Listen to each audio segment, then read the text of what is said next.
umaga po sa bawat isa. Taas ang kamay ng hindi pinabayaan ng Diyos. Amen. Dalawa pa. Yes, amen. Kahit kailan, hindi lang kulang ating Panginoon. Imagine, September na tayo ngayon, ano? Pero, ang dami nating pinagdaanan, hindi lang as tayo, as family, as church, pero but still, God is good kasi nakakatayo pa rin tayo para sa Panginoon. Ating awitan ng ating Panginoon para sa umaga na ito.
may your Spirit works within us, O God.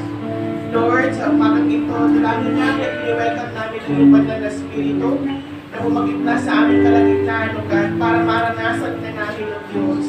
Lord God, for everything that you have done sa loob ng isang linggo, iningatan mo kami, you had provided everything that we need, pinagaling mo kami, Panginoon, sinicure mo ang aming mga tahanan, ang aming mga kapamilya, Panginoon, as we step out our house, O Diyos. Lord, lahat ng ito ay karapat-dapat na Panginoon ang bigyan ng karangalan, O Diyos, sapagkat hindi mo kami iniwan, O God. And Lord, today, we want to shout praises, Panginoon, declaring how good you are sa aming mga buhay, O God.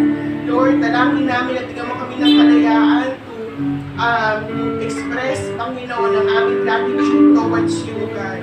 Lord, dalangin din po namin na as we listen to your word, na gawin mong open ang aming mga puso, ang aming mga isipan, na yung mga salita, Panginoon, ay magrema sa aming mga isipan, sa aming mga puso, O Diyos, na hindi namin ito makaligtaan, O God. And Lord, we even pray na ang buong program, Panginoon, namin sa umagang ito ay pagpalain mo, Panginoon. Iyan po, Panginoon, ang mga gagamitin mo sa iyong sambahan, O Diyos, ang magpapaawit, Panginoon. Dalangin namin na yung mga aming mga aawitin, Panginoon, ay makapag-reflect kami, Panginoon, sa bawat lyrics na aawitin namin ng Diyos. Kapit sa iyong mga salita, O Diyos, dalangin namin na gamitin mo effectively ang aming tagapagsalita ngayong umaga. Itago mo siya sa iyong mayabong na pakpak. Ikaw ang makita, ikaw ang marinig, hindi siya, O Diyos. At Lord, maging sa natitira pang mga parte ng aming programa na Diyos, na ikaw po, Panginoon, ang mamuna. At nawa ay makauwi kami na may pagpapala at may daladalang kaligayahan at peace sa mga puso. Ito po aming dalangin, Panginoon, sa pangalan ni Jesus. Amen. Isang malakas na palakpak para sa ating Panginoon. Our God is a deserving God kasi ang Diyos ay mabuti. God is good all the time. God is good. Amen.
Ikaw ay aming dinadakila, Panginoon. Sa umagang ito, Lord God, ikaw ang patuloy na manguna, Lord. Hayaan mo, Panginoon, na patuloy namin damhin ang iyong presensya sa umagang ito, Panginoon. Alisin namin, Panginoon, kung ano man yung aming mga naiisip, yung aming mga bumabagabat na bagay sa amin, Panginoon. Continue to build this place, Panginoon, with your Holy Spirit, Lord God. Ang iyong presensya, Panginoon, ang patuloy na mga babaw, Lord God. Hallelujah. Tuloy natin kapitan ng ating Panginoon.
Hallelujah.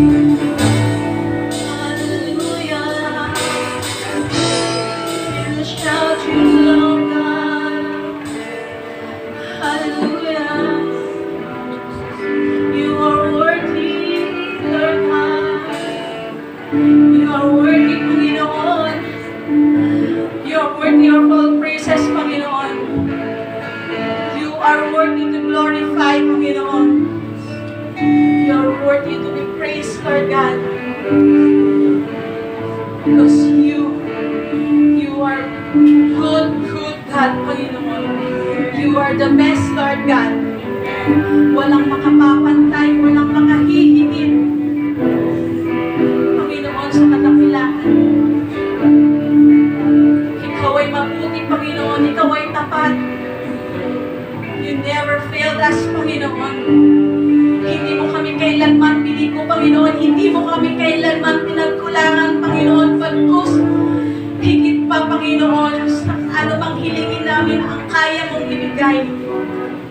You are worthy to be shout, Panginoon, sapagkat Ikaw ang Diyos na totoo, Panginoon. Ikaw ang Diyos na buhay. Ikaw ang Diyos na hindi mapapantayan ng anumang ngalan, Panginoon. Marami ang daraan, Panginoon, ngunit Ikaw lamang ang aming sasambahin, Panginoon, because You are worthy to be praised, Panginoon. Hallelujah, Panginoon. We thank You, Lord God, because You are good in our lives, Panginoon. You are worthy to be praised, Lord God. Thank You, Lord Jesus. Ikaw lamang ang aming kailangan, Panginoon, sa aming buhay, Lord God. Ikaw ay higit, Panginoon, sa kung ano man ang aming kailangan, Lord God. You are more than enough, Panginoon, sa aming buhay. Kapag meron kaming kagaya mo, Panginoon, meron kami, Panginoon, ng lahat. Lahat ng meron kami, Lord God. Because of You, Lord God. Kaya mo, Panginoon, na sa umagang ito, ay patuloy ka namin, Panginoon, na papurihan, Lord God. Patuloy namin namnamin, Panginoon, ang iyong salita, Panginoon. Upang patuloy namin malasa, Panginoon, ang buhay na walang hanggan sa piling mo, Lord God. We thank You, Panginoon. We glorify Your name in Jesus' mighty name. Amen. Amen.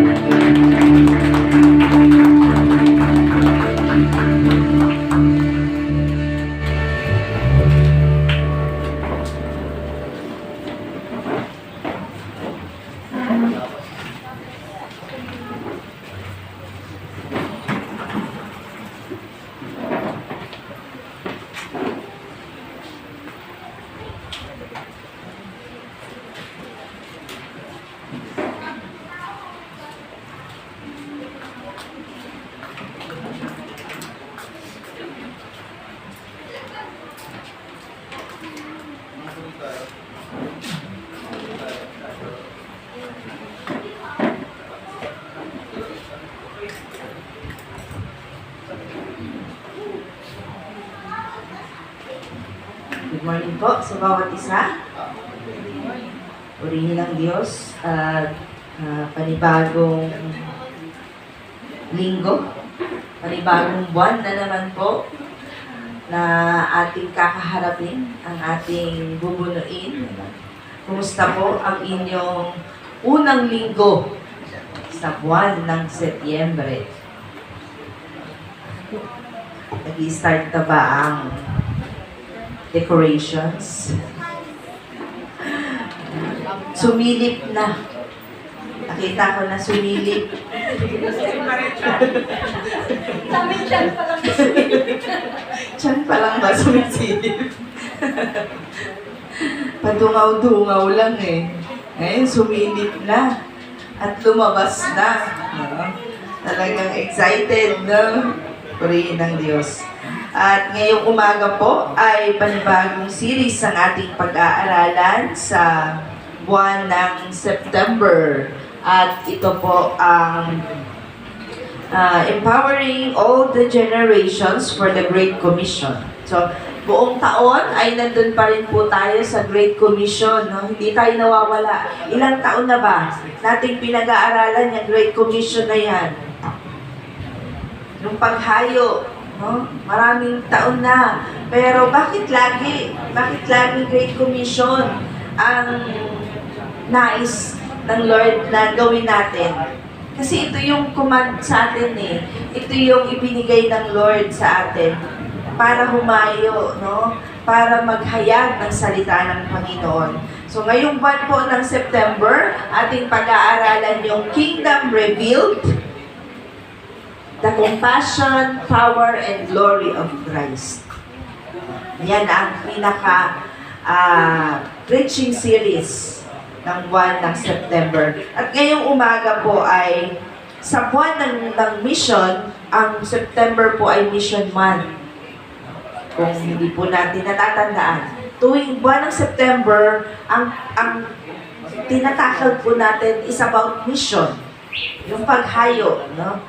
Kaya sisimulan po natin ang preaching natin sa pamamagitan nito, yung Kingdom Revealed, compassion, power, and glory of Christ. Dito ay makikita po natin na pinakita ng ating Panginoon yung kanyang malasakit, yung kapangyarihan at kaluwalhatian ng ating Panginoon sa iba't ibang paraan o sa iba't ibang pagkakataon. Pero hindi lamang po dito na dapat ma-amaze tayo yung ginawa ng ating Panginoon noon, kundi ito ay para ma-challenge tayo sa kapanahunan natin ngayon. Noon, na-amaze tayo. Ang daming ginawa ng miracles ng ating Panginoon.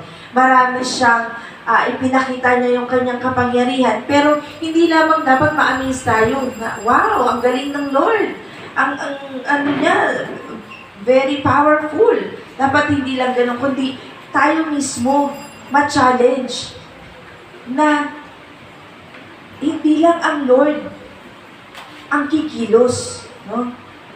Ito ay command sa atin ng Lord na tayo din ay kumilos.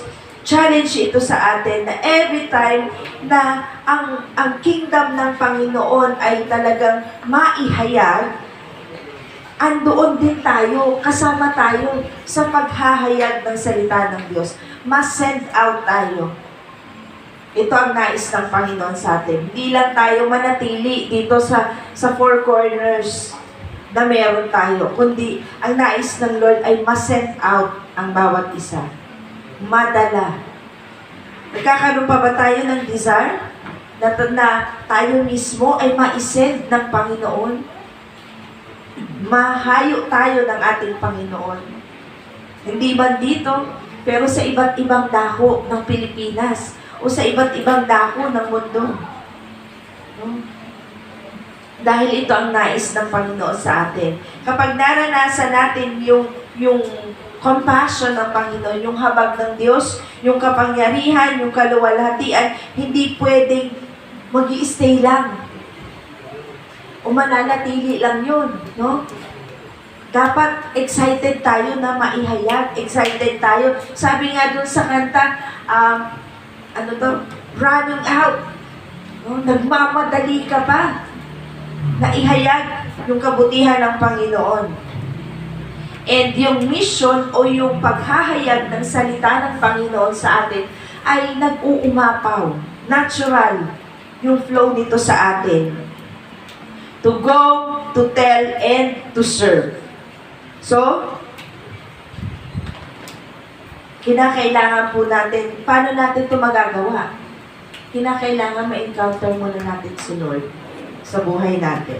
Kailangan tayo ay makarating doon sa kaluwalhatian ng Diyos. Kasi mahirap pong maghayag ng salita ng Panginoon kapag hindi natin naranasan, no? Hindi natin personally na-encounter ang Lord. Kasi paano mo ihahayag ang Lord kung hindi mo naman siya na-encounter? Parang ganito po, hindi ko masasabing masarap ang isang pagkain kung hindi ko natikman. Tama? Masasabi mo bang, alam mo, ang sarap nung niluto ni Ate Beth na laing. Pero, pwede mo pa sabihin, ay, oo nga, masarap. Pero natikman mo? Hindi. Ako lang ang makakapagsabi nun. Kasi, Ako lang yung nakatikim. Kapag ka po na-encounter natin ang Panginoon, masasabi natin kung gaano kabuti ang Diyos kapag personally na-encounter mo siya. Kasi hindi mo kayang sabihin kung gaano kabuti ang Diyos sa bagay na kahirapan o sa kasaganaan. So, ang paghahayag po ng salita ng Panginoon, dapat personally ma-encounter muna natin ang ating Panginoon para tayo makarating doon sa kaluwalhatian ng Diyos. At ang lahat pong ito yung nais na maranasan natin.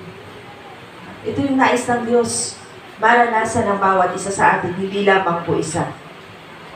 Sabi po ng Mateo chapter 14, verse 14 to 21, ito po. Pumunta si Jesus sa baybayin at nakita niya ang napakaraming tao at nahabag siya sa kanila. Pinagaling niya ang mga may sakit sa kanila. Nang magtatakip silim na, lumapit sa kanya ang kanyang mga alagad. Sinabi nila, ito ay isang ilang na puok at lampas na ang oras. Paalisin mo na ang mga napakaraming tao upang sila ay pumunta sa mga nayon at nang makabili sila ng kanilang makakain. Ngunit sinabi ni Jesus sa kanila, hindi na kailangang umalis pa sila.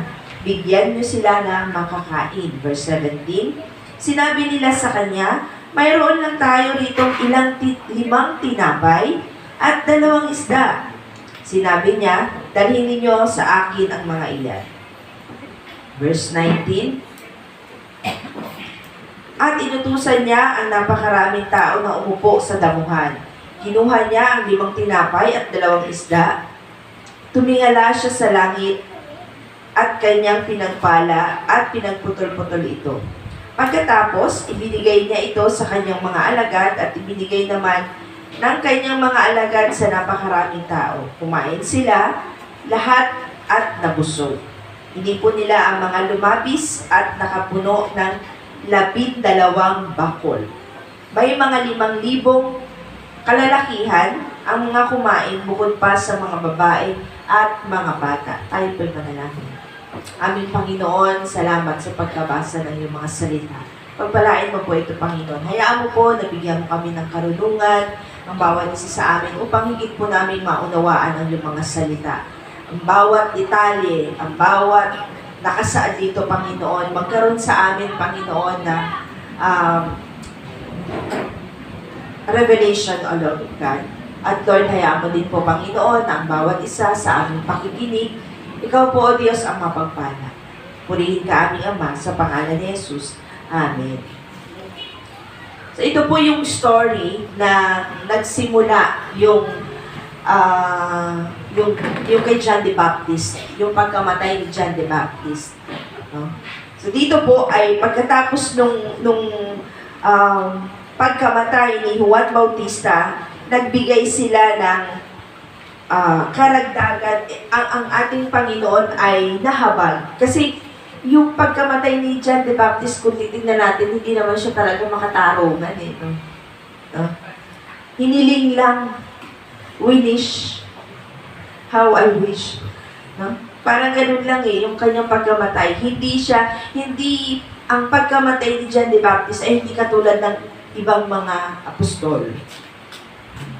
Na talagang they suffered dun sa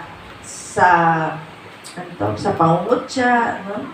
Dun sa paghahayag ng salita ng Panginoon. Pero si John the Baptist ay hiniling ng anak na ibigay yung ulo niya. So dito, nagkaroon ng compassion ang Lord. No? Nakita ng Lord na yung pagkamatay ni John the Baptist ay hindi maayos o hindi makatarungan. Kaya makikita natin dito sa sa verse 13 to 14, ito yung narinig ng ating Panginoong Jesus, yung pagkamatay ni Juan Bautista.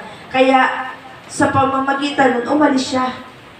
At nagtungo sa ibang lugar upang manirahan. Siguro yung yung kanyang pagdadalamhati ay ganun na lang.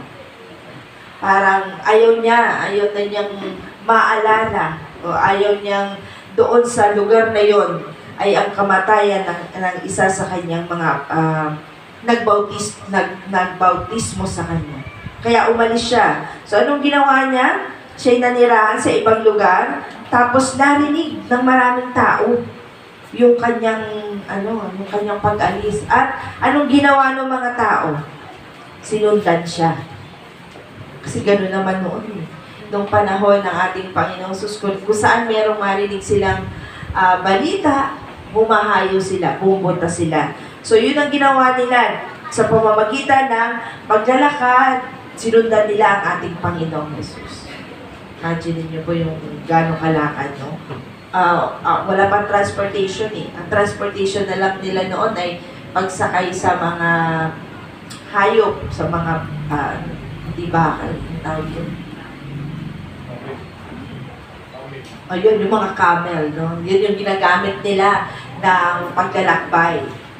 So, yung iba, nakasakay doon siguro, yung iba naglalakad. Kaya, nung narinig nila yon, nagpunta sila sa Panginoong Jesus. Sinundan nila. Ang dami nila. Marami silang mga kasakasama. Hindi lang mga bata. Sinama nila yung kanilang pamilya. Maging yung mga may sakit, dala-dala nila. Nakasakay sa yung mahabang kahoy at nakalagay lang sa kumot. Ngayon, meron pa din pong ganon sa mga provinces, sa mga liblib. Nakita ko yan sa bandang Mindanao. Meron silang ganyan pa. So, yun yung ginawa nila. Nagpunta sila doon at sinundan ng ating Panginoon. Sa original daw na pagkakasabi, ang pagkahabag daw ng ating Panginoon ay inihalimbawa o maraming halimbawa doon sa Old Testament. At yung pagkakaroon ng love talaga ng ating Panginoon ay sa bayan, no? sa Old Testament pa lang. Kasi doon inihayag ng Panginoon yung kanyang love sa kanyang bayan. Sa kaninong bayan yun? Sa bayan ng Israel. Pero hindi po doon nagtatapos yun. Ang pagmamahal ng ating Panginoon ay hanggang sa New Testament. Parang dun nagsibol lang sa Old Testament. Pero hanggang sa Old Testament ay ipinaramdam sa atin ng ating Panginoon yung pagmamahal niya. At ito yung nararanasan natin ngayon. Ang love ng Panginoon noon sa mga apostol, sa kanyang bayang hinirang, ganun din sa atin. Kapag tayo nagkakasakit, sa mga sanggol, sa mga magulang, no? Andoon ang paghahayag ng ating Panginoon. Lubos yung love sa atin ng ating Panginoon. At yung habag ng ating Panginoon sa atin ay hindi nagmamahal. Ano po yung mga halimbawa? Ang ibig sabihin po, ang pagmamahal ng ating Panginoon ay hindi lamang po sa panahon nila. Yung mga may leprosy, o yung may mga ketong, hindi lamang po yun. O hindi lamang po nararamdaman niya yung mga may sakit, yung mga kapag ka nagdadalamhati, ramdam din po ng ating Panginoon. Yung kalungkutan, yung pagtatangi, ramdam din po yan ng ating Panginoong Jesus. At hindi lamang po nakita ng Diyos yung mga may sakit, kundi yung mga namamatayan. Yan ang nakikita ng ating Diyos. Mahal niya ang bawat isa, mahal niya ang bawat nagugutom, ang bawat may sakit, at yung mga nawawala sa ating Panginoon. Mga lost souls. Ang Panginoon noon ay Panginoon pa rin natin hanggang ngayon. Yung habag ng Diyos noon ay siya rin habag ng Diyos ngayon. Kaya, paano natin lubos na mapapakinabangan o lubos na mauunawaan yung compassion ng ating Panginoon. Sabi po ng verse 15 to 16. Una po, ano yung first point natin? Be a channel of the Lord's compassion. Maging daluyan tayo ng habag ng ating Panginoon. Marami po sa atin, pwede natin isipin, na parang yung love ng Panginoon sa atin, yung habag ng Diyos sa atin ay dapat lang. Sabihin natin, dapat lang. Kasi, mahal tayo ng Diyos eh. Pero hindi. Yung compassion ng Panginoon sa atin, walang katulad yun. Hindi natin pwedeng pantayan. O kahit sino, walang pwedeng pumantay. Sa verse 15 to 16, ito po ay nagpapaalala sa atin na ang nais ng ating Panginoon ay ibuhos, yung parehong pagmamahal niya, yung parehong habag niya noon at ngayon.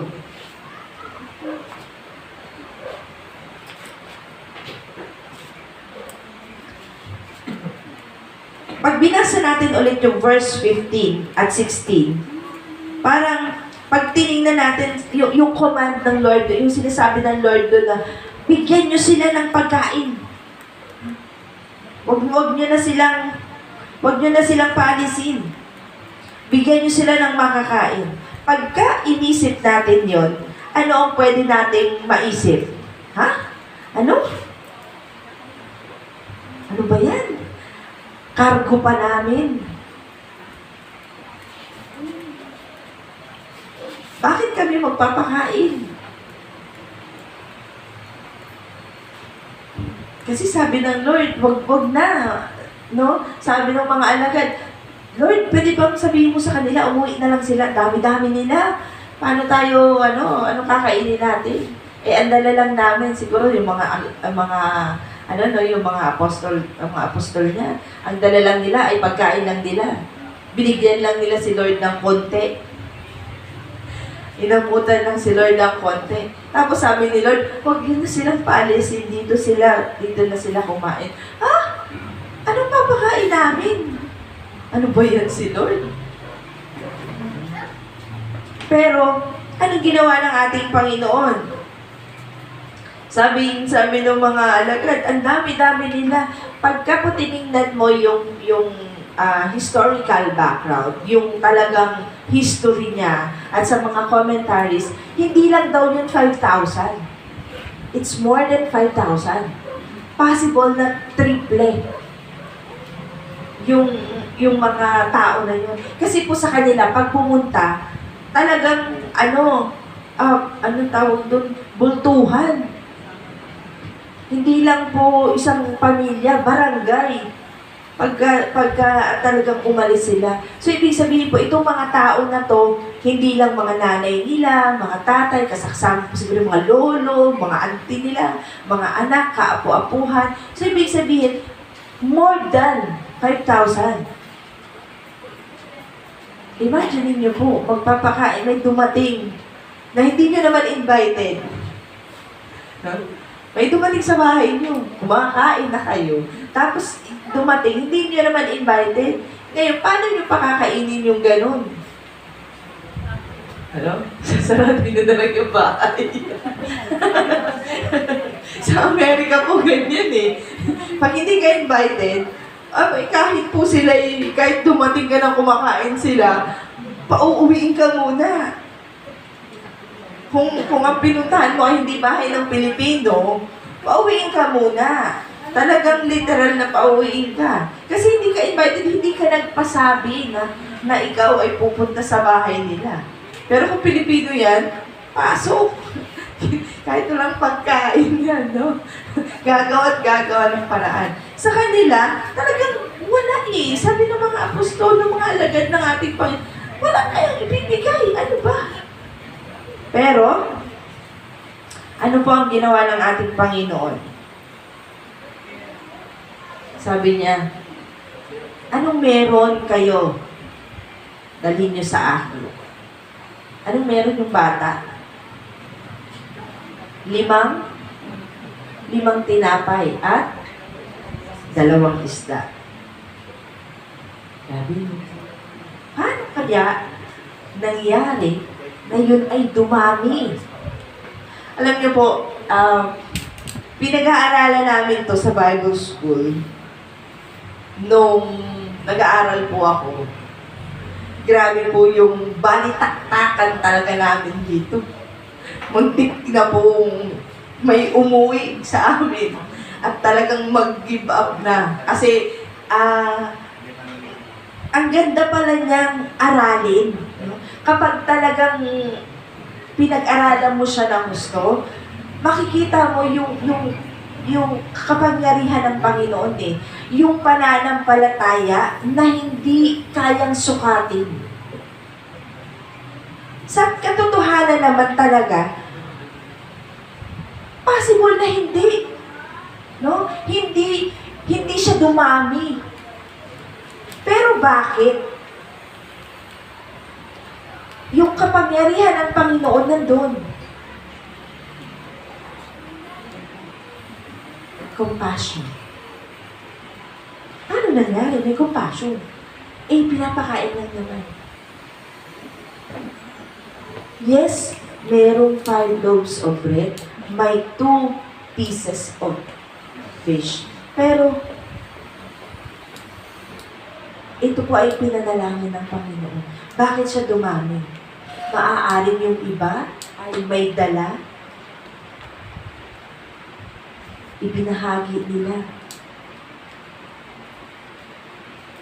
kung anong meron sila. Hindi na natili yung akin lang to. Kakainin ko lang to. Meron pa akong mamaya. Bakit ko ibibigay? Dito po ipinakita ng Lord yung pag-ibig niya. Yung love ng Panginoon na ayaw niyang merong magugutom. Ayaw niya na merong magkakasakit. Kaya kung anong meron sila, yun yung ipinanalangin ng Panginoon. Yun yung pinaghati-hati nila. Bakit may natira? Kasi lahat naman sila nandun. Lahat sila nagbigay. Kaya may natira. Alala nyo po one time, meron tayong kainan sa church. Madami tayo. Ilan yung nagdala?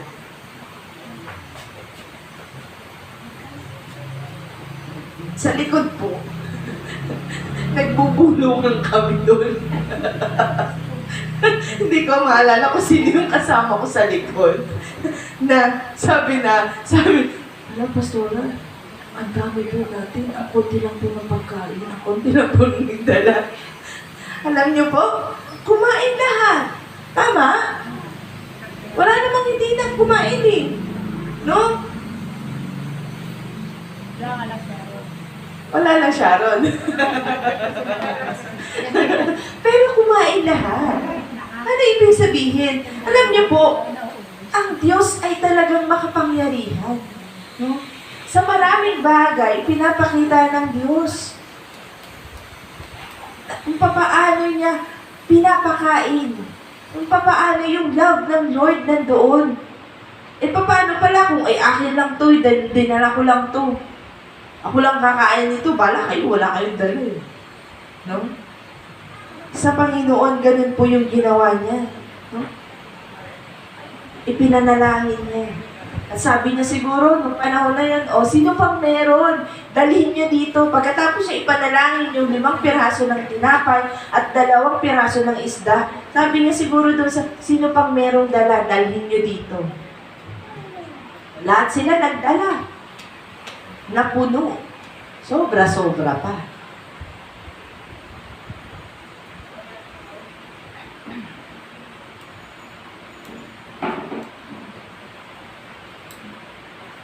Kapag ka po ang bawat isa sa atin merong compassion, merong habag.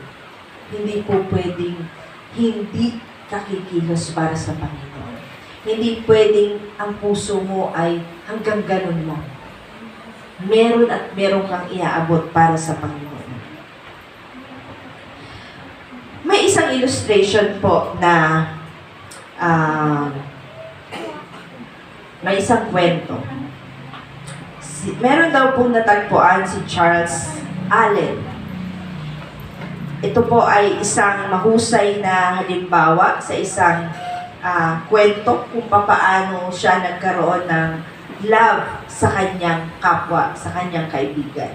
Meron po siyang kaibigan na talagang mahal na mahal niya.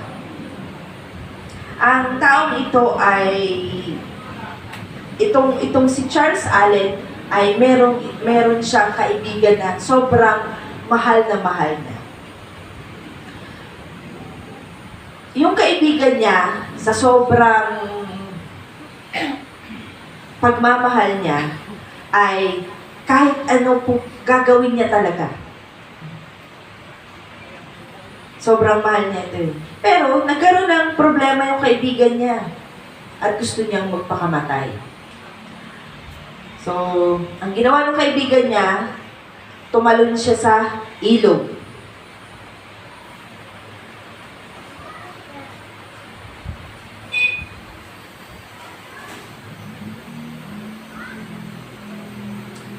Sabi ni Charles Allen, anong gagawin ko? Ginawa niya, kahit na tumalon siya, nung nakita niya yung kaibigan niya, tumalon siya. Naalala nung kaibigan niya, hindi marunong lumangoy si Charles Allen. Ano kayang gagawin ng kaibigan niya?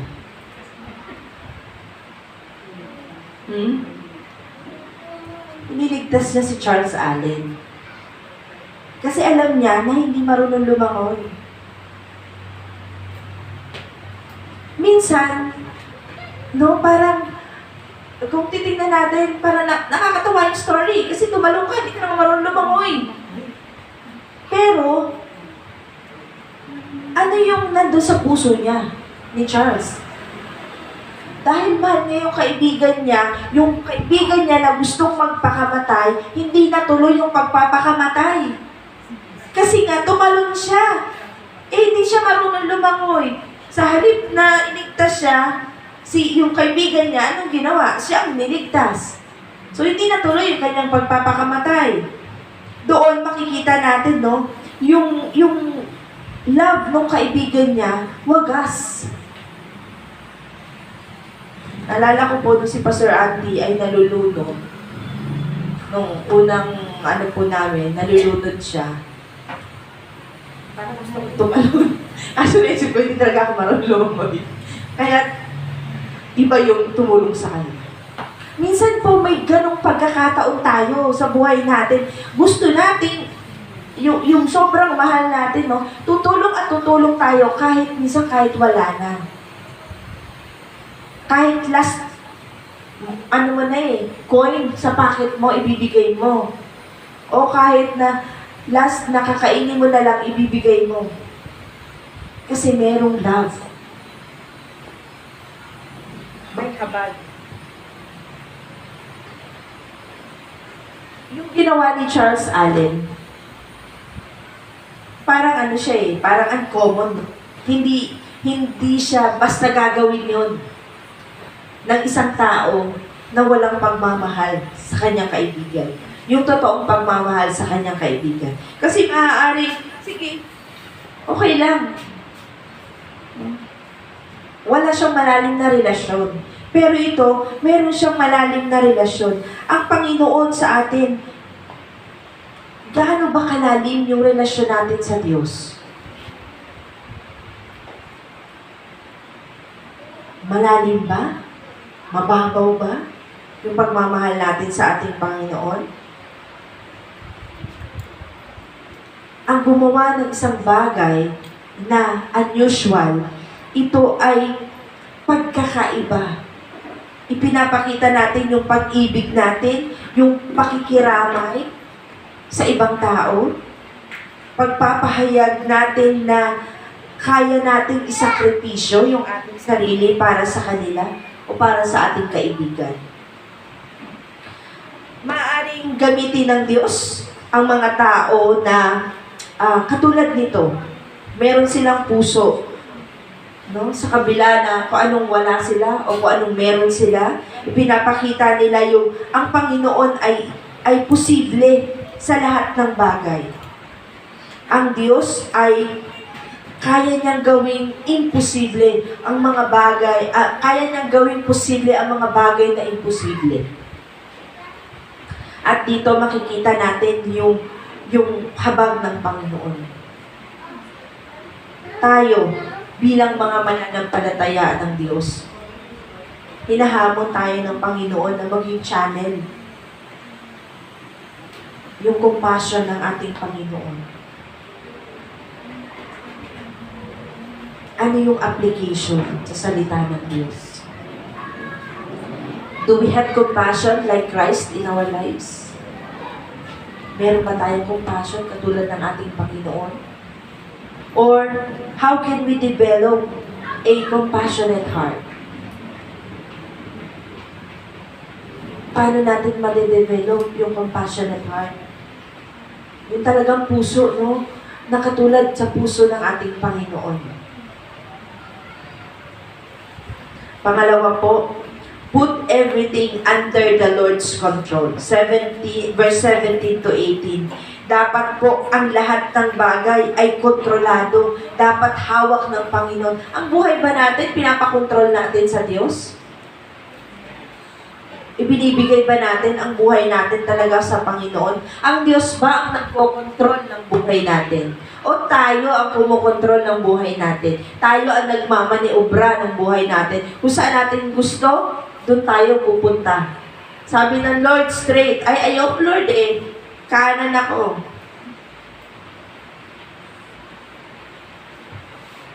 Sino ang nagkokontrol sa buhay natin? Anong lesson ang makukuha natin dito? Sa verse 17-18, sabi niya, meron lang tayo 5 loaves of bread and 2 fish. No? Ano yung lesson na po pwede nating makuha doon? Kapag sinabi ng Lord, sundin mo. Kasi siya ang may kontrol sa lahat ng bagay. Siya ang may alam. Siya ang lumikha sa'yo. Siya ang lumikha sa atin Alam niya from head to toe. Alam na Lord ang bilang ng buhok natin, yung nalalagas, araw-araw, bilang ng Lord. Bilang ng Lord, alam ng Diyos yung nandun sa kasulok-sulukan ng kaisipan natin. Maging hanggang dun sa kadulud-duluhan yung kuko natin. Kilala tayo ng ating Panginoon. Kilala tayo ng Diyos. Sabi po ng John 6 verse 9, tells us that they got the small amount of food from little boy. Maliit na, galing sa batang maliit, no? Ito yung bata na willing magbigay ng kanyang pagkain. Kasi nagtanong ang Diyos, sabi ng Panginoon, sino ang meron? Sinong may dala? Ba't ang ibang nag-volunteer? Kundi yung bata. Sabi niya, meron po ako dito. Ito lang po, tinapay at saka isda. 5 tinapay at 2 isda lang po meron. So, siya lang yung nag-volunteer para ibigay sa ating Panginoon. Kapag tinignan mo, ano bang character meron ng isang bata? Ha? Literal. Madamot. Diba? Diba? Hihingi ka, ayoko. Akin to Sarap to eh. Literally, di ba? Sa atin, ganun din tayo eh. Hindi naman talaga tayo giver. Madamot tayo. Tinuturuan lang tayo ng Lord na maging giver. Pero, itong bata na to, he is willing to put everything. No? May dala siya. Baon niya yun. Bakit niya ibibigay? Baon niya yun eh. Imagine po ninyo, ilang araw sila naglalakbay. Tapos, kung babalik pa siya, uuwi siya sa kanila, o kung saan siya makarating, wala siyang pwedeng makain. Yun na lang yung hawak niya. No? Pero, ano ginawa niya? Binigay niya. Lahat. Yun na lang ang meron siya. Binigay niya lahat yun sa ating Panginoon. And, sabi niya, eto na Lord, o bahala ka na dyan. Siguro sabi niya gano'n, bahala ka na dyan, binigay ko na sa'yo. Sa atin po, ano po bang meron tayo?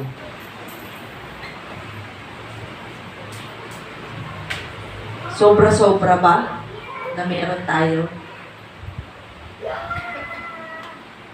Anong meron tayo na po pwede natin ipagkaloob sa Panginoon?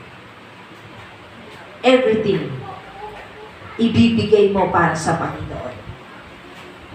You will put everything, all, para sa Panginoon. Walang tira.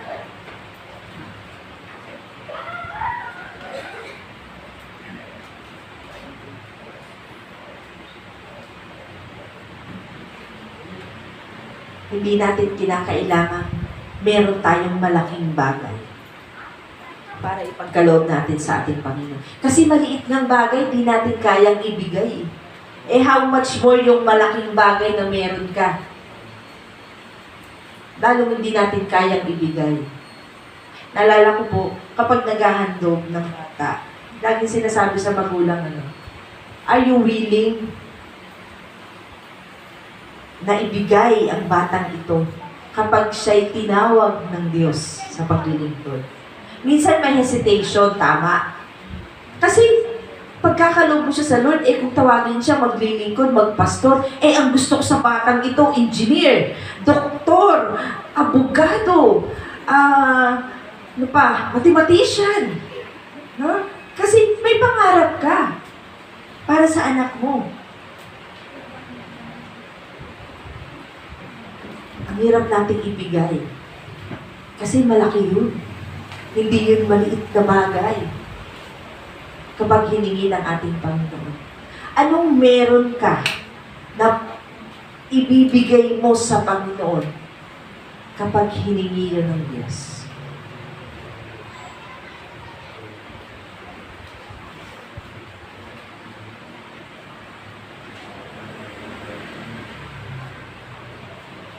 Meron ba tayong ibibigay sa Panginoon na sobra nating hinahawakan? Sobra yung pagkakahawak natin. Ang buhay na lang po natin, isang halimbawa. No? Pwede nating ibigay sa ating Panginoon. Ibigay natin ang Diyos ng lahat sa Kanya. Pera, kayamanan, oras, talento, na meron tayo. Oras lang, ang hirap ibigay sa Lord, no? 1 hour prayer meeting. Ang hirap talagang ibigay. 1 hour lang, mag-pray. Wala pa nga, hindi pa natatapos yung 1 hour, no? Ilang minutes lang po tayo ng prayer meeting. 45. Ang hirap ibigay sa ating Panginoon. Talents. No? May talento, itinatago, yun tuloy, ginalawang. Possessions. Na meron tayo.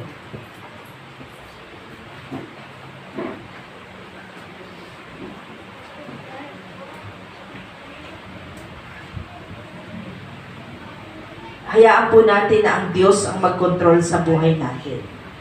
Hayaan po natin na ang buhay natin, ang Diyos ang magmaniobra nito. Ibigay natin ang buhay natin sa Panginoon.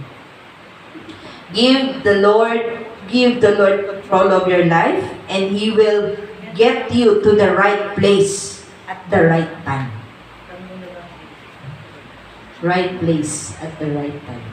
Kung ipinagkakaloob mo ang buhay mo sa Panginoon, ibibigay niya ano man ang nais mo sa tamang lugar, sa tamang panahon.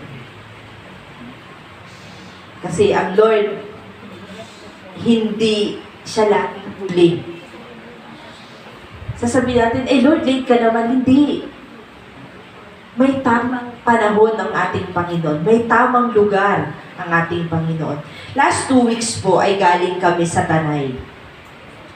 Nagdala po kami ng mga yung mga damit, old clothes na dadalhin po doon sa tribo ng mga mangyan ngayong November. So habang kami po ay papunta doon sa Tanay, maulan yung lugar. So sabi namin, kasagsagan ng ulan, parang papasok pa lang yung bagyo. So umaga pa lang po, sobra na yung ulan, kaya walang pasok. Ano ba? Walang ang pasok. Pero kami po ay tumuloy sa Tanay. Kahit maulan, itinuloy po namin yung pagpunta namin. Dahil meron kami talagang pinakapakay. So hindi pwedeng i-cancel. Kailangan namin dalhin yung mga damit na yun. So pagdating po namin sa Tanay ay binaba lang namin yung mga dala namin. Ang dami. Nakakatuwa po kasi talagang matutuwa ang mga natin doon, mga kapatiran nating mga mangyan. So ang dami. Binaba lang po namin sa church ng Tanay. Then punta na po kami. Pupunta po kami dapat doon sa mismong place na kung saan ay magkakaroon ng giving sa mga kapatiran nating mga mangyan doon. Kaso po, pagdating namin doon, sobrang talaga, hindi na siya ganun kaulan, pero yung ilog na tatawiran namin ay kulay chocolate. So, hindi siya po pwedeng tawiran kasi daw, parang yun yung sign na kapag sobrang chocolate yung water dun sa ilog, possible na lumaki yung tubig. So, hindi kami pinatawid. Nandun lang kami sa pinaka-pang-pang doon. Tapos, meron naman po doon, may campsite. So, naupo kami doon, nag-rent lang kami ng pinaka-cottage nila at nagkaroon kami ng kwentuhan ni Pastor June. Hindi kami tumuloy. Sabi namin, sayang. Pero may pagkakataon pa po. So, habang kami po ay nandoon, nakikipagkwentuhan kami kay Pastor June, nakwento niya. Sabi niya, alam niyo po, matagal na akong nananalangin na kung saan direction ako talaga dalhin ng Diyos. Kasi before may trabaho siya. Yung trabaho niya toxic. Na to the point of wala na siyang time sa kanyang family. Hindi na siya nakakapagkaroon ng bonding sa kanyang family. So, nag-resign siya after the, parang months pa lang po na nag-resign siya. Then, na-elect siya as officer sa Central Tagalog. Then, talagang yung puso niya, sobrang saya na maglingkod sa ating Panginoon. And, ito yung, nagkaroon sila ng, tawag dito, ng mission, yung evangelism sa mga kapatiran na mga mangyan. So, yung lugar na yon, ito yung lugar ng Mamuyaw. Habang nagkukwento si Pastor June, weekly ay umaakyat sila kasama yung kanyang family. Nakakasama niya na yung kanyang pamilya. So, meron na silang time together na naglilingkod sa Panginoon at nagagawa niya talaga yung desire ng kanyang puso. Ang desire ng kanyang puso ay magkaroon talaga ng maibahagi ang salita ng Diyos, magkaroon ng iglesia. So, church planting and mission, yung kanyang desire ng puso niya, yung kanyang panalangin. And, naikwento niya sa amin, yung lugar na yun pala, ng lugar ng Mamuyaw, yung mga, dumagat ang mga Mangyan tribe na ito ay na-share na pala ng maraming mga mananampalataya ang punta doon. May Baptist, siguro may Methodist, tapos merong mga Assemblies of God. So marami na nakakilala. Pero, sabi ni Pastor June, iisa lang daw ang nagtagal na talagang nagkaroon ng puso para sa kanila. Yung Christ of the Philippines. Yung organization natin, ang Christ of the Philippines. Tapos, at ang lugar na yon ay lugar ng mga NPA. So, habang sila daw, si Pastor June, kasi siya pa lang nung una na nag-share ng gospel doon, may mga kasama siya. May mga parang ninja pa nga daw eh. Na ang bilis maglakad. Tapos, nasa likuran lang niya, may nandun na, may dalang parang samurai. So, parang mga ninja. Alam niyo yun, kung napapanood niyo sa movie, na may mga gumagano-ganon. Yung parang ganon yung ano niya. Tapos, sabi niya, habang nag-share daw siya doon, nangangaral siya ng salita ng Diyos, sabi niya, meron nang nangaral dito na katulad mo. Sabi niya. Tapos, hanggang sa naikwento nila si Brother Oscar. Si Brother Oscar po ay naging ahead kami sa kanila sa Bible School. Sumunod silang batch. Ang tagal-tagal ko na pong hinahanap si Brother Oscar. Sabi ko, saan na kaya siya napunta? Kasi ayaw niya bumalik ng Mountain Province. Gusto niya dito mag-work. Pero sabi namin, Kuya Oscar, hindi ka pwede dito kasi mas maganda ka sa lugar mo para mas yung church doon ay talagang ma-build kasi kalingwain mo sila. Pero ayaw niya. So, wala na po kami ng communication. Ang huling alala ko sa kanya ay nag-work siya sa isang pastor din as yung nagbubungkal ng lupa. Kasi yun yung talagang forte niya, magaling ang kamay niya na mag-build ng mga yung mga root crops. Talagang siya, mahusay ang kamay niya. And sabi nung kausap ni Pastor June doon, sabi niya, may katulad mo, si Oscar. Tapos sabi niya, parang familiar sa akin. Sabi niya gano'n. Sabi niya, lang daw siya, magaling sa crop, sa mga root crop, sabi niya gano'n. Magaling siya magtanim. Talagang, nagtatanim siya dito. Tapos, at the same time, nag-share siya ng gospel sa amin. Marami na siyang nagawa dito, sabi niya. Tapos, isang pinaka nagawa nila na doon ay nagkaroon ng ilaw yung sa pamamagitan ng tubig. Yun basta yung ganun, di ko masyado. Basta yun sa tubig, nagkaroon sila ng ilaw.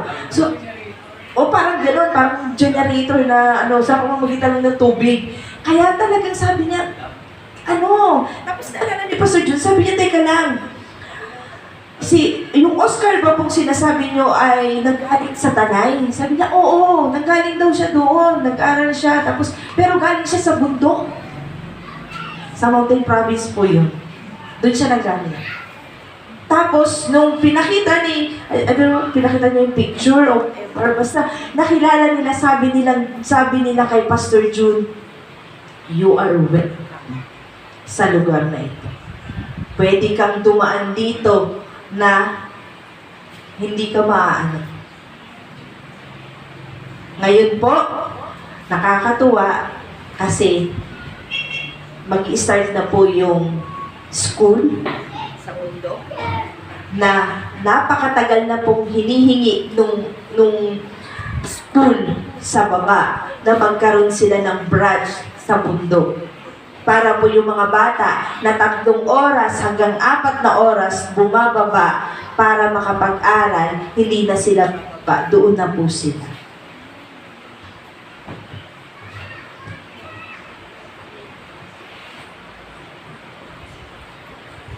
Ang Diyos po, kapag ibinigay mo sa Kanya lahat, walang imposible. yung desire ni Pastor June na talagang maglingkod, mag-mission, naganap po yun. And sabi namin, babalik kami talaga. Kasi pupuntahan po namin yan. Hindi po pwedeng hindi. Nabitin lang na dahil sa ulan. Pero pupuntahan po namin. Gusto namin marating, makilala, makadaupang palad itong mga nataniman na buto. Sabi nga namin, ang galing talaga ng Lord, tingnan mo, nagbibigay siya, yung buto, ibinigay ng Panginoon sa isang misyonaryo para ihagis. Yung nahagisan na buto, Magandang lupa. so dahil sa magandang lupa, sumibol. Merong magandang bunga. Alam nyo ang mag-aani? Hindi man si Brother Oscar, Christ the Philippines pa din ang mag-aani. Salamat sa Panginoon. Salamat sa mga manggagawa. Salamat sa puso, na meron talagang paghahayag ng salita ng Diyos. Minsan, ito tayo meron tayong gustong gawin sa Panginoon, pero hindi natin ipinagkakaloob. Ang naghahari lang, ang nagkokontrol yung sarili natin. Kaya, bakit hindi binibigay ng Lord yung mga bagay na ganun? Bakit hindi binibigay ng Lord yung gusto natin? Kasi, tayo, yung mismo nagkokontrol ng mga bagay na yun. O ipagkaloob natin sa Panginoon. Put everything sa Panginoon. Hayaan natin na ang Lord ang magkontrol ng buhay natin para sa Panginoon. In application po sa salita ng Diyos, how do we trust God with your life? Paano ba natin pinagkakatiwalaan ng Diyos sa buhay natin? Kung sinasabi natin, Lord, you are in control of my life, paano mo siya pinagkakatiwalaan?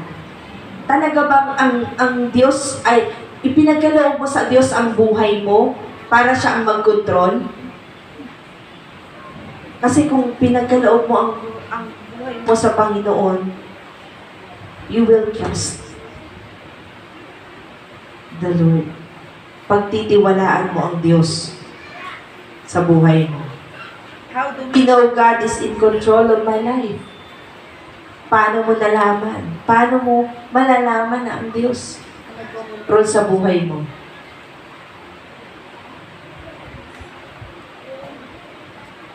Siyempre, susunod ka. Diba? Susunod ka sa Diyos. When we give the Lord control of our lives, He will surely take us, doon sa mga unexpected places or unexpected na mga senaryo ng buhay natin. Minsan hindi natin mauunawaan, pero ang Diyos ang magbibigay nito sa atin sa tamang lugar, sa tamang panahon. Makikita natin along the way, miracles happen. So, anong dapat natin gawin? Put everything in the Lord's control.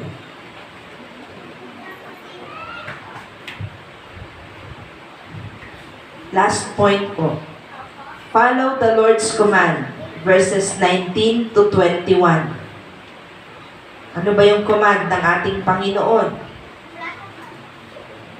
Dun sa last verses. Ang sabi niya doon sa 19, inutusan niya ang napakaraming tao na umupo sa damuhan. Kinuha niya ang 5 tinapay at 2 isda. Tumingala siya sa langit at kanyang pinagpala at pinagputol-putol ito. Pagkatapos, ibinigay niya ito sa kanyang mga alagad at ibinigay naman niya sa kanyang mga alagad. Kanyang mga alagad at ibinigay naman ng kanyang mga alagad sa napakaraming tao. Kumain silang lahat at nabusog. Hindi po nila ang mga lumabis at napuno ng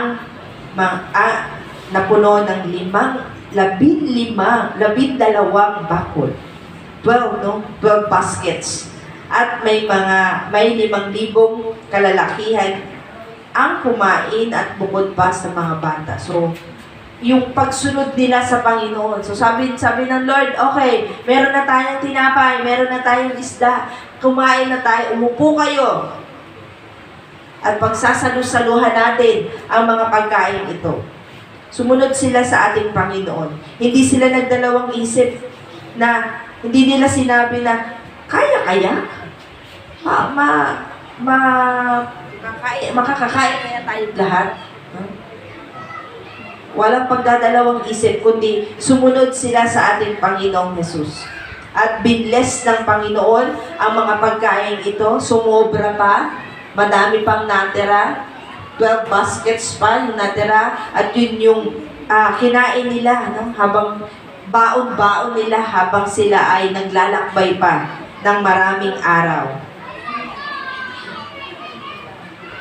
Na-imagine po ba natin, no? Kung hindi sila sumunod, kung nag-murmur pa sila, sa halip na sabi na Lord, sige, upo na kayo, kain na. Paano kung marami pang umangal? Lord, dami, makakain pa namin yan. Ganito ganyan, no? Kung marami pa silang mga sinasabi. Marami pang angal, no? Mapapakain kaya itong 5,000 taong ito o sobra pa? Pwede hindi, no? Pwede hindi. Kasi pwede sabihin nila, hindi kami makakakain. Ako na muna ang kakain, mamaya na kayo. No? Mag-aagawan pa. So, hindi talaga yun, hindi yun mapupuno. Maaaring maging riot pa yun. Ubusan. No? Wala nang natira. Magkakaaway-away pa, magkakasakitan pa. Pero, itong mga taong ito ay sumunod sa ating Panginoon, sila ay naupo at kumain ng sama-sama. Na-bless ang bawat isa sa kanilang pagsunod. Napagpala ang bawat isa. The crowd obeyed by sitting in groups. No, nagsama-sama yung mga kalalakihan, yung mga kababaihan, yung mga bata. Sumunod sila, kumain sila ng maayos, even yung mga disipulo, sila yung nag-serve ng pagkain para sa mga tao na naririto. Makikita natin yung love ng ating Panginoon, yung miracle ng ating Panginoon. Salamat sa Diyos, salamat sa kanilang pagsunod. Obedience is vital when it comes to big things Jesus wants to do through us. Mahalaga po ang pagsunod. Kapag pag ang Diyos ang nag-command, we should obey. Kasi utos po ito ng ating Panginoon. Pero nakakalungkot, dahil kapag nag-command ang Lord, nagdi-disobey tayo. Kaya, nagkakaroon ng blockage yung blessing ng ating Panginoon. Nagkakaroon ng block, nahahadlangan, no? Yung daluyan ng pagpapala ng Diyos, nasansarahan. Kasi, hindi tayo sumusunod sa ating Panginoon. Nagiging disobedient tayo. Pero, kung tayo ay susunod sa command ng ating Panginoon, He will provide us. Ang Diyos ay hindi magkukulang. Ipagkakaloob ng Diyos yung mga bagay na nais niyang ipagkaloob. Sabi ng verse 20 to 21, Jesus can even give us miraculous, abundant overflow of good things. No? Yung mga mabubuting bagay. May isang kwento po, si Pastor John. Sabi niya doon, may isang batang babae daw na lumaki sa lugar ng California. So during the Great Depression, nagkaroon siya ng depression, itong batang ito. Siya ay 10 years old lang. 10 taon. Ang kanyang pamilya ay galing sa mahirap. No? Galing ito sa isang mahirap na pamilya at sila ay nakatira lamang sa isang tent. Itong batang ito. Ang kanyang bahay ay talagang makikita mo na hindi maganda. Hindi maayos. Ang kanyang ama ay alcoholic. At ang kanyang kapatid naman ay isang prostitute. Ngunit isang araw, itong lalaki, may isang lalaki at may isang babae daw na dumating at inanyayahan ang babae ito, ang batang ito sa simbahan. So merong nag-share ng gospel, in-invite ang batang ito sa simbahan. Pagkatapos ay sinimulan siyang dalhin, no? Araw-araw sinusundo siya sa bahay, dinadala siya sa church at nagsishare sa kanya ng gospel. Dinadala ang batang ito sa kanyang bahay at pagkatapos mag-church, papakainin niya. Tapos bibisitahin niya. Siguro BBS, no? Parang BBS, yung ginagawa ni John sa kanila, ni Pastor John sa kanila. At pagkalipas ng maraming araw, ay nakita ng batang ito yung pag-ibig ni Pastor John sa kanya. At nakita niya yung pag-ibig ng Diyos sa kanya. Dahil dito, nakakilala ang batang ito sa Panginoon. Hanggang sa kanyang hanggang sa kanyang paglaki, ay dala-dala niya yung aral na natutunan niya sa loob ng church. Yung aral na ibinahagi sa kanya ni Pastor John. And sabi sa kanya ni Pastor John,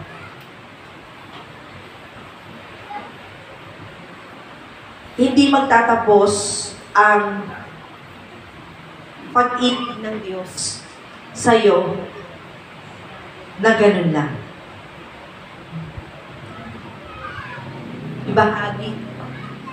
Ibahagi mo ito. Parang pay it forward.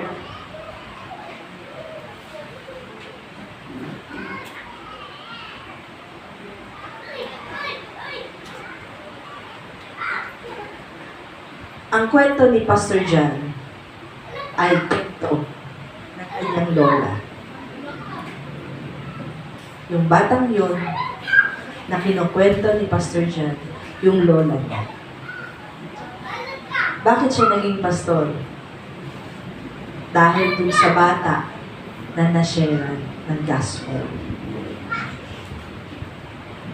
Minsan po, iisipin natin parang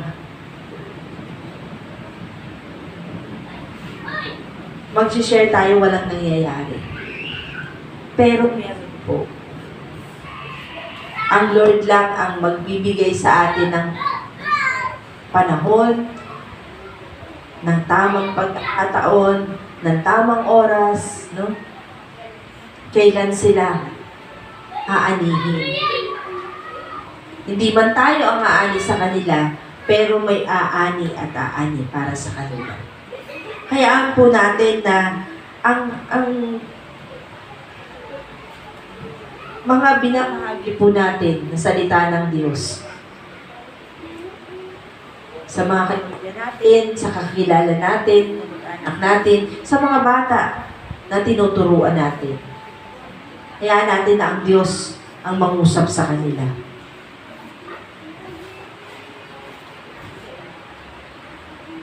Hindi natin alam kung anong ang nais ng Diyos.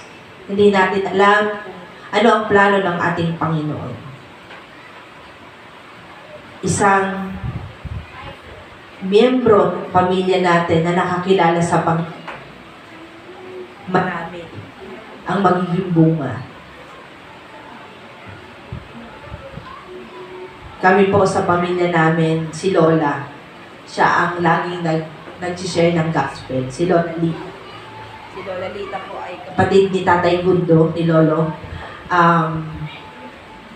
hindi po nang hinawa talaga si Lola sa amin na kami ay bahaginan. Mga bata pa lang kami, talagang ginagana niya kami. Iniipon-ipon. Tuwing may okasyon, lagi niya sinasabi sa amin, pupunta kami sa bahay nila. Mag-gather. Nagkakaroon ng reunion. Tapos magkukwento siya. Sunday school kwento, mga kwento ng mga missionary, yan ang kwento niya. Hanggang sa nadala po namin yan. Ngayon po, sa pamilya namin, marami ng bunga si Lola. Si Lolo, marami na siyang bunga. Marami na pong nagpastor sa pamilya namin.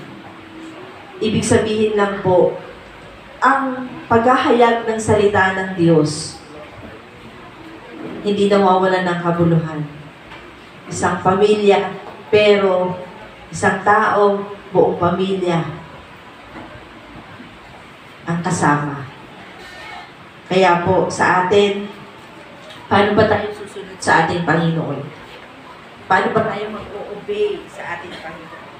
Application po, how do we follow God's command? Paano tayo susunod sa ating Panginoon? Are you willing to change direction when He calls you? Willing ba tayo mag-change ng direction sa buhay natin kapag tayo tinawag ng Panginoon? Kapag sinabi ng Lord, alis ka dyan. Dito ka. Punta ka doon. Willing ba tayo na yung direction na yun ay baguhin at tayo ay sumunod sa ating Panginoon?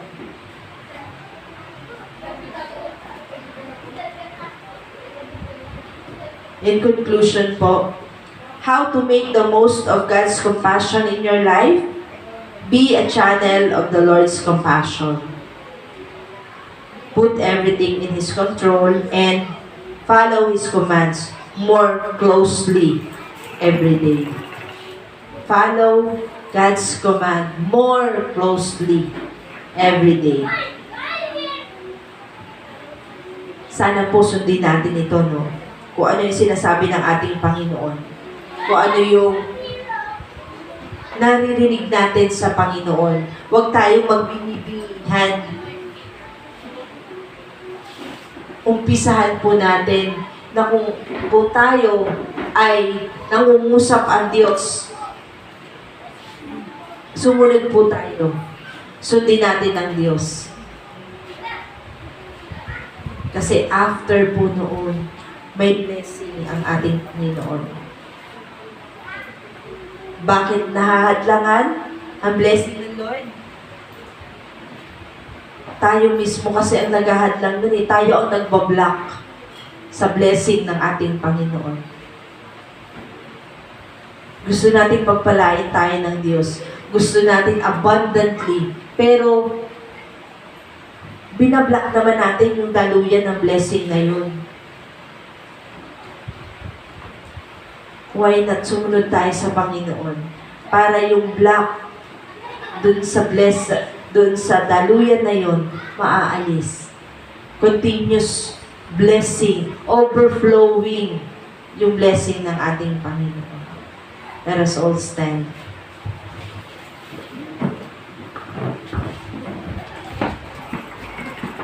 And hayaan natin na ang Diyos ang mangusap sa atin na kung gusto natin na maihayag ang kapangyarihan ng Panginoon sa atin, ma-reveal ang kingdom ng Panginoon sa atin, yung compassion ng ating Diyos, yung kapangyarihan at yung glory ng Diyos ang maibigay sa atin. Hayaan natin na ang Diyos ang mag-control ng buhay natin, pagkaloob natin sa ating Panginoon, ang nais ng Diyos sa atin.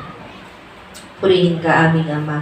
Lord, ngayong umaga, salamat po for the revelation ng iyong mga salita sa amin. Lord, forgive us sa mga pagkakataon na we are not compassionate, O Lord. Wala kaming puso. Wala kaming pusong mahabagin, Panginoon. Patawarin mo po kami, O Diyos. Kung hindi ka walang pakontrol ng buhay namin, Panginoon, patawad po.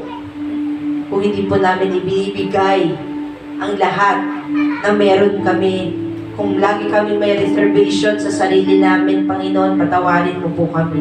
Even sa mga bagay na talagang hinuhold namin, Panginoon, patawarin mo po kami. Turuan mo kami, Panginoon, na ilagak sa iyo ang lahat.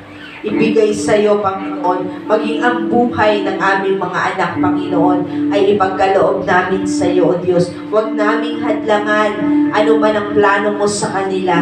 Sa buhay namin, Panginoon, ano man ang plano mo sa amin, huwag naming hadlangan, Panginoon. Sa buhay ng aming mga asawa, huwag kaming maging hadlang, Panginoon. Kundi, O Diyos, tulungan mo kami, turuan mo kaming sumunod, Panginoon, sa iyong kalooban. Turuan mo kami, Panginoon, na ikaw lamang, Panginoon, ang magkukontrol ng aming mga buhay, Panginoon. Lord, salamat po. Salamat, Panginoon, sa pagkakataong ito na kami, Panginoon, ay tinuturuan mo. Sa pagkakataon na tinuturuan mo kaming magtiwala sa iyo, buong pagtitiwala, Panginoon, dahil ang Diyos noon ay Diyos namin ngayon. Diyos na buhay magpakailanman. Salamat po, Panginoon, ngayong umaga. Maging, O Diyos, sa pagsasama-sama namin, Panginoon, sa banal na hapunan, dalangin po namin, Panginoon, ito, O Diyos, ay maging pagpapala sa amin. Lord, ngayong umaga, salamat sa pagkakataon na binigyan mo kami, Panginoon, ng pribilehiyo upang yung maging mga anak. Magsama-sama kami, Panginoon, sa banal na hapunan. Salamat, O Diyos, sa pagmamahal mo sa amin. Salamat sa walang hanggang pag-ibig, Panginoon, na ipinagkakaloob mo sa amin, aming Ama. Purihin ka, O Diyos. Purihin ka, Panginoon. Hallelujah. Thank you, Jesus.